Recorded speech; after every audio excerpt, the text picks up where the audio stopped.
There are stories in this book to which many women will be able to relate. I have been there too. I am with you, sister.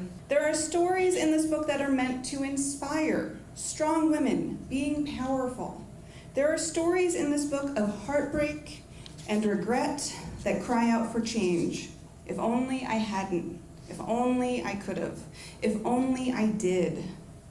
Finally, there are stories in this book that are meant to illustrate for any man or woman who hasn't been there. These women have. Feeling slightly more awake and alert, I turned my gaze from the mirror to the bathroom window. The sun was already up and shining down on the sea of row houses and apartment buildings. It looked like the start of a nice spring day, except I had no idea where I was. I stared straight ahead, hoping I wouldn't vomit into the Piggly Wiggly bag. He grabbed the bag with one hand and placed it by my feet. He had dirty fingernails. My father wore a gray business suit. Sometimes he wore a three-piece with an elegant tie and matching pocket scarf. He wore it every day. My mother always wore a two-piece suit with a skirt and matching lapel pin. She still does. So the immigration officer looks at me and then he looks at my visa and he said, "Where's your mahram?" I wasn't familiar with the term. So I said, "What do you mean?" He said, "Where's your husband?" I said, "I'm not married." He said, "Where's your brother?" I said, "I don't have any brothers." He said, "Where's your uncle?" I said, "My uncle? Why would he travel with me?"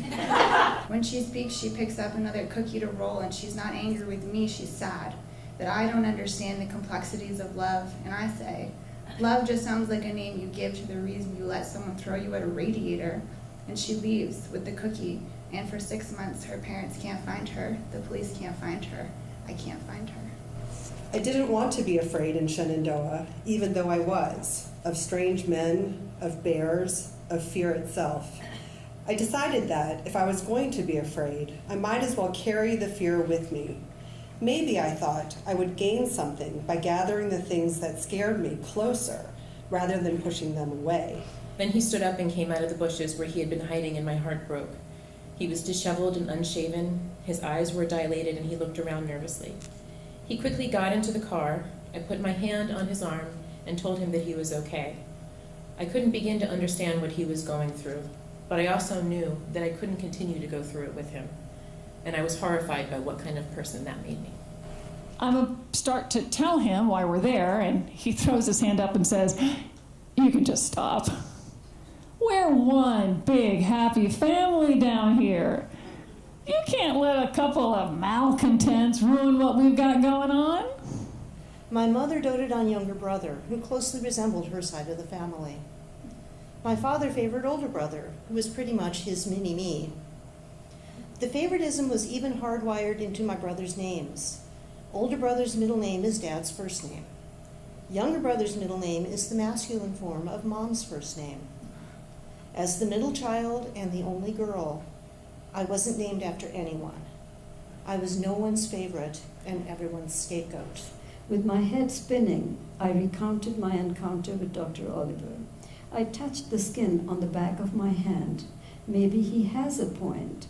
You are brown. What young mother would allow you to touch the belly of her precious newborn, he had said in our interview. Beads of sweat appeared along his prematurely receding hairline. I couldn't decide if it was caused by so many people being jammed together or in response to his hand in my crotch. His eyes remained locked on mine as his fingers continued to grope. His gaze was defiant and downright mocking. But sitting down with diverse people from around the world, from midwives to high-level donors to young advocates, makes me realize that each of us has a compelling story, a path that led us to this work. For some of us, it's only in hindsight that we're able to see we were on the path at all.